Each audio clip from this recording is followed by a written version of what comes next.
Holiday, Jeff. Let's start with Josh Naylor. We haven't had a chance to talk to you since the Mariners made the deal. He's a fascinating player to watch, even in just 4 or 5 days. He hits home runs and then looks at it with disgust. I mean, like, this guy's fascinating. I love him. I love the attitude, and it will piss opponents off, right? Like they do not like Josh. Josh Naylor is like the classic. You love him when he's your teammate. You might not when he's not. And I like adding a little bit of attitude to this team. Mm-hmm. I'm not saying like the Mariners are too nice or anything, but, you know, just in playoff baseball especially, you need edge. And having a guy in the lineup who he just fits everything so perfectly, fit a position of need at first base, added another guy who has really good bat-to-ball skills, has some pop in the middle of the lineup. You look at the Mariners lineup right now, guys, like, I know they want to add Geno Suarez, and if they can do that, it would be great. I'm kind of comfortable with where this lineup is at this point. Like, if I'm the Mariners, even if they don't get Suarez, I feel pretty good about it, right? Yeah, there's still probably some cleanup work. I think you're right. The day-to-day starting lineup is professional grade. I think it's the bench bats of Dylan Moore, who really is just unfortunate. And I like Dylan, but he's just mired in just one of the worst slumps you've ever seen. 2 for 54 with a 50+% strikeout rate during that time. Yeah. And then, you know, what we've seen this year from Donovan Solano, like, there's still just some work to be done around the edges of the roster offensively. But I agree with you. I mean, when you see that starting lineup, it's a pretty good lineup right now, and it's gotten a whole lot deeper with the addition of Naylor. Yeah, and, you know, Randy Arozarena's been awesome this year. Like, he's been really, really good. That was a good addition. And I know you gave up Aiden Smith and Brody Hopkins, but that's the price for a player of Arozarena's caliber, and he has been not consistently solid, but we've seen, like, him go on Jags. When he gets hot, it's awesome. Seeing Julio hit for power the way he has over the last week. And then you add Cal Raleigh, and J.P. Crawford has been so incredibly steady at the top of the lineup. It's just, you know, I think they're getting, if not the best version of their offense that they can, pretty close to it at this point. And, man, if they get, I think after I was on last week, you know, Logan Gilbert went out and absolutely shoved, and then we saw 4 innings in his last start that looked like classic Logan Gilbert, and it was a little rough after that. But if they get the pitching, and if they get just another arm, maybe 2 out of the bullpen to solidify it, this is a good team. This is a team that can win the American League, and I say that more because the American League is just kind of than the fact that the Mariners are great.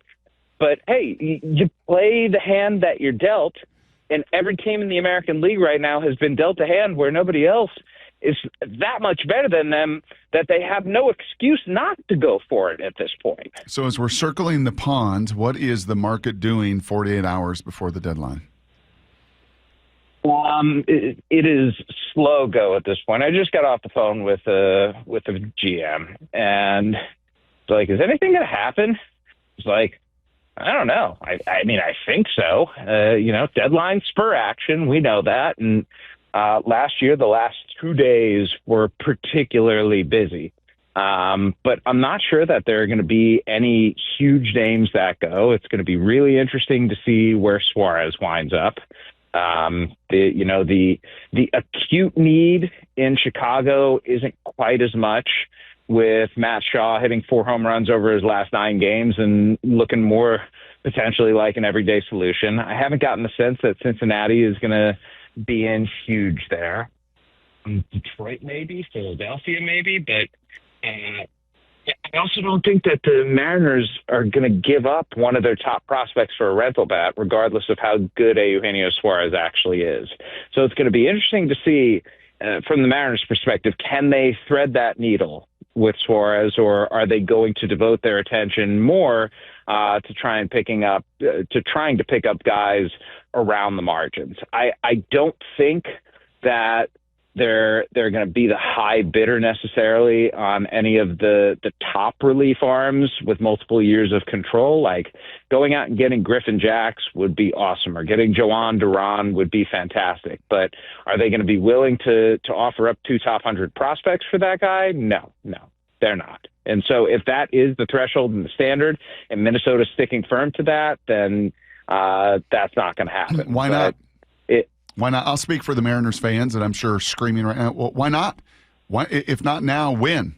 And you've got a plethora of prospects. If not now, when? Next year, or the year after, or the year after that? Can I throw something out there that I think is important and that is not really being considered? And frankly, I'm guilty of this. I was not considering this either until recent days. After this year, Griffin Jacks has 2 years of club control remaining. The 2026 season is going to be great, and he would be an incredible bridge alongside Matt Brash to Andres Munoz, or if Munoz has pitched too much, he would be a guy who is a perfect candidate to close. What about 2027 when there might not be a season? Don't you have to factor that in, guys, when you're considering the price that you're willing to pay for a guy who has 2 years of club control? And now, I'm not sitting here and saying that there isn't going to be a 2027 season. Frankly, I think there's too much to lose for both the players and the league to shoot themselves in the foot that way. But last week, one of the biggest stars in Major League Baseball got in the face of the commissioner and said, if you want to talk about a salary cap, you can get the bleep out of our clubhouse. And there are a lot of Major League Baseball owners right now who not only want to talk about a salary cap, but want that to be the hill that they're willing to die on. So you're telling me that the 2027 season isn't in jeopardy? I'm not trying to be an alarmist. I'm not trying to stir up any controversy here. I'm simply trying to say that when you're looking at acquiring a guy who has 2 years of control beyond this year, you have to bake in the fact that one of those years, or at least a portion of one of those years, could potentially be lost. And that's part of the calculus in this situation. So why, Brock, wouldn't I give up 2 top 100 prospects? That's part of the reason. But beyond that, because the way that this organization is going to be sustained over the long haul is by having young players who can complement the ones that are there right now. And if I'm going to give up capital in the form of prospects, I just don't want to do it for a guy who pitches only 1 inning at a time. That's me personally, my philosophy. If we're talking about an everyday player, if we're talking about a starting pitcher, I feel like it's different. But for a relief pitcher, man, that I know they're important in October, but man, that is a high price to pay. Well, Jeff, you're speaking my language. I mean, you and I have been talking about this impending lockout thing for a while, and I've been of the belief for at least a year now that there is going to be a lockout, that it is going to be a major hill that the owners are going to die on, because everything in baseball was built off an RSN economic model that no longer exists, and the prices have gone up and up and up for the players. And I do think there's going that though, Mike, that's the confusing part of this whole thing for me, right? Because the television rights, Rob Manfred's aiming to do a full, all-in, everything included national package for the 2028 season. And we all know what the television ratings looked like after the strike in 1994 killed the World Series. Yep. They cratered the next year. So you're telling me that they are willing to sit out potentially the 2027 season and have the ratings in the year before they negotiate that deal reflect that? I hope you're right, Jeff, and that's the thing that ends up salvaging it so it doesn't go down that road. But I was pretty, when I saw your report on Bryce Harper yelling at Rob Manfred like that and cursing at him, which, by the way, wow. And then Manfred cursing right back at him, correct? Yep. I mean, he didn't just... Came right back at him. Yeah. What did he say back? There was an F-bomb in there, too. Wow. I missed that part of the story. Yeah. Oh, that's even better. Yeah. I mean, like, the acrimony there is obviously pretty significant. but it does feel as if baseball is pushing, for me anyway, and maybe I don't have as much evidence for this, but it just feels like baseball is getting closer and closer to dying on that hill and saying, we're going to have what every other major sport in America has. So let's not get into it today. It's still trade deadline time. There's still too much fun to be had, although not for Cleveland Guardians fans, because apparently some of their trade deadline chips are not around anymore. What is going on with this betting story? What we know is that Luis Ortiz, Guardians right-hander, on June 15th, against the Mariners, and June 27th against the Cardinals, threw pitches that were way out of the strike zone, the second one against the Cardinals in particular.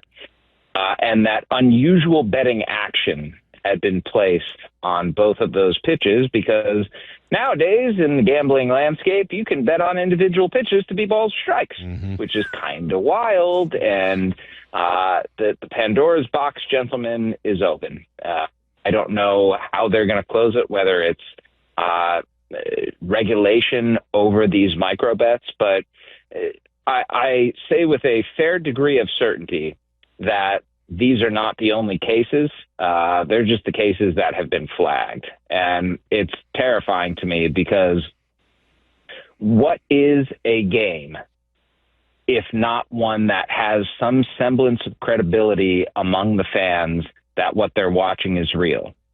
You know what it is then? It's World Wrestling Entertainment. And I would really, really, really, really hate to see a scenario in which I'm watching any professional sporting event. And even in the back of my mind, I'm thinking a little inkling of, is this real? Is what's going on here on the up and up? Because if not, then, it's just sports entertainment, not sports. When we chat with you next Tuesday, speaking of betting, we chat with you next Tuesday, how many new Mariners are going to be on this 26-man roster? Great question. I'd say 2. You think it's a reliever and a bat of some sort? Yeah, I think so. If it's 3, it would be 2 relievers and a bat.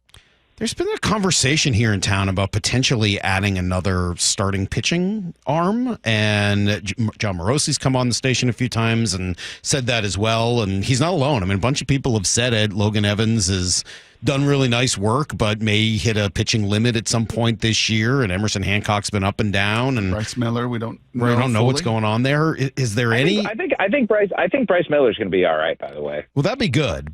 Do you think there's any chance or need for them to go add a starting pitcher? Chance, sure. Need, priority, no. Jeez, what did you just do? Did you just skip a rock and it did it 3 times and you're like, Was that good or bad? I can't tell. I think you were just channeling Henry David Thoreau, I thought there. I mean, I thought it was pretty impressive. You're just going to your well of 3 named male white poets from back in the day. Do you have any others aside from Ralph Waldo Emerson and Henry David Thoreau? Excuse me. He's a 3 named white guy, too. Darn it! Slightly different style, but yeah, we could go Edgar. I mean, Henry Wadsworth Longfellow. You want to go Henry Wadsworth Longfellow? You want to go Oliver Wendell Holmes? Like, how many of these do you want, Jeff? You know what, Salk? I appreciate your bag. It's a deep one. That's about it. I think I've now emptied it, unfortunately. What'll be the effect of Aaron Judge going on the IL for the MVP race?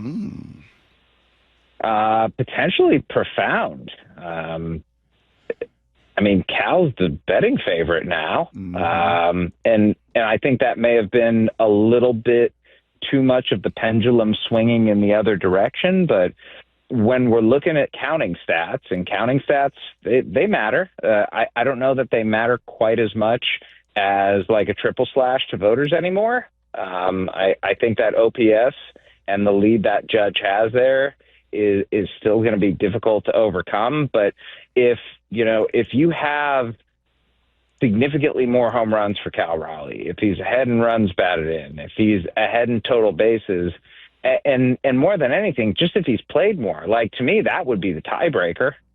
Like if I don't vote anymore, But if I did, and I were looking at those two, I'm looking at the defense and just the grind of the position that Cal Raleigh plays, and the number of games that they've played, and it has a chance to be a significant difference. Judge is going to be resigned to designated hitter duties for, at least a week. I would assume more after he gets back. And there's a realistic possibility that if his elbow doesn't recover, that he's going to be designated hitter for the rest of the season. And then, the defensive difference between the two grows even greater every game he plays at DH. So I think, I said earlier this year, guys, that it would take something, an injury, something like that for Cal to have a real shot. I think he's got a real shot now. You think the Derby and the whole All-Star week had something to do with it also, and kind of just introducing himself to some of the folks who maybe don't get a chance to see him all the time?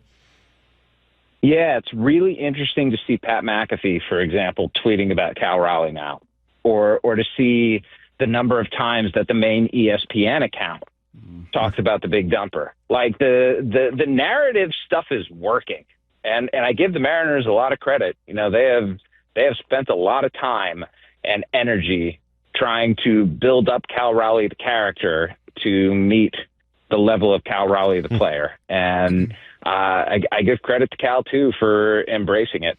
He's gone full bore on it and gone along with a smile the whole way. And I think it's really cool to see America now understanding this little gem that you guys have had for so long. Hey, can we go back to some of this trade deadline stuff? So when the Naylor deal gets made, I think most people here felt like they didn't give up a whole lot. Lyle was upset because he likes Brandon Garcia personally, but and Garcia might turn out to be a nice player, but they did not give up a tremendous amount in order to get Naylor.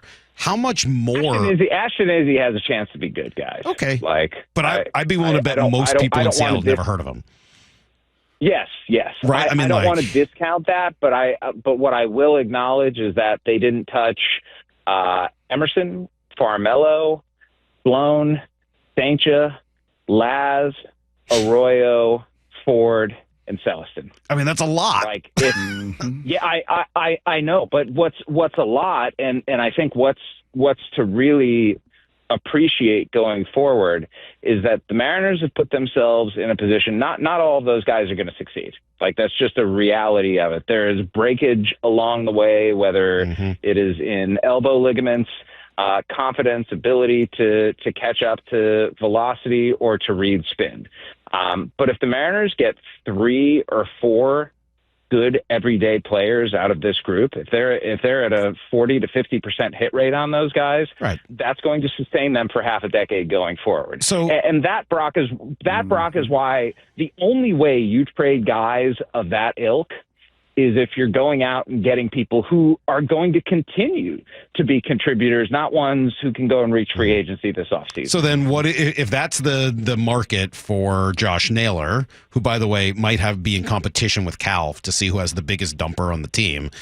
What is the market for Eugenio Suarez? How much more do you have to give up for Gino?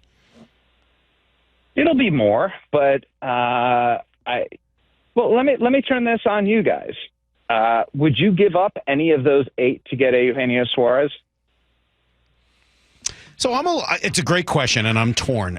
Yes, some of them. I mean, I think not all of them. I wouldn't put them all in the same category. I think Harry Ford is blocked, and that gives me a little bit. It's a little easier to want to give up on someone like him than, say, Colt Emerson or Las Montes. But the challenge I'm having with 2 months of Gino Suarez, as great as he's been, is that we know as well as anyone in Seattle, having watched him for 2 years, he's just a streaky player.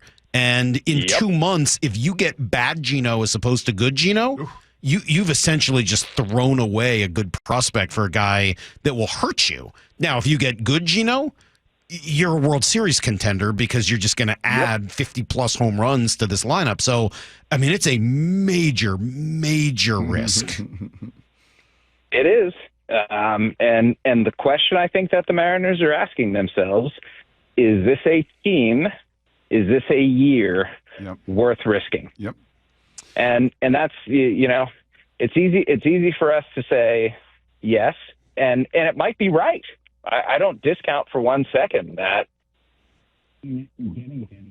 it could turn out really well, but it could also turn out really poorly. Mm-hmm. And that's something that, the Mariners are in the position that they're in right now because they have not been loose in terms of their risk matrix. They haven't gone out and done anything that's been particularly crazy or a huge overpay. I mean, they gave up a lot. But they're also in the position they're in because of that the other way, too. Right. I mean, like, you could say the exact same words and say the Mariners are in this position of having not won, not made it to an ALCS in forever because of the same problem. Because So you can really look at it because- both ways. Mm-hmm. Yeah, and look, at some point you have to. At some point you have to do something that's stupid. So is this team worth And it? it might not work. Is this league worth it? From Jeff Passan's perspective, is this the right season to take some of those potentially stupid risks? Yes. See, that's a one-word answer, and I don't need three names for a poet. You got 1 minute here to tell me what Ichiro. Everybody in that building, everybody around the country knew him by one name. And to hear him do his speech in English and to hear some of that background was so remarkable for so many of us. From your perspective here, Jeffrey, in the final minute before you get run into GM calls and everything else, what do you take away from Ichiro's Hall of Fame speech? I think everybody finally got a look at the things that we behind the scenes have gotten to see and been privileged to see for all of these years, that Ichiro Suzuki is a funny man. And and he was, you know what, I think for a long time he felt like he had this image that he had to not only protect but cultivate as a warrior, as a craftsman. But Ichiro contains multitudes, and one of the reasons that teammates loved him as much as they did is because they knew that there was nobody who could break up a room in laughter quite like he could. And I'm glad he was willing to break the character that he had built for all of these years to show that there are more sides to him than the very talented swordsman who was able to go out and carve hits like nobody else. Wow. It's a pretty good answer right You there. brought it home. Holy smokes. I mean, that's a guy walking around like Walt Whitman on the pond, like Louisa May Alcott, like all the other great transcendentalist writers, Brock. That's Jeff Passan there. And amusingly, because I just looked up transcendentalism, Edgar Allan Poe, big hater on transcendentalism. Big hater. I mean, really ripped those guys, referring to them as what did he call them? Frog ponds or something? Sure. Yeah, so we're learning a lot here today. Thank you, Jeff, for bringing this up. The frogs say hello. He called them frog pondians. Sure. Frog pondians. And maybe that's what Jeff is as he walks around in Bristol. Jeff, good luck with the last couple of days here. I hope it doesn't stress you out too much, and we'll talk next week. It will. Thank you, boys. Bye. There's Jeff Passan. We'll be right back on Brock and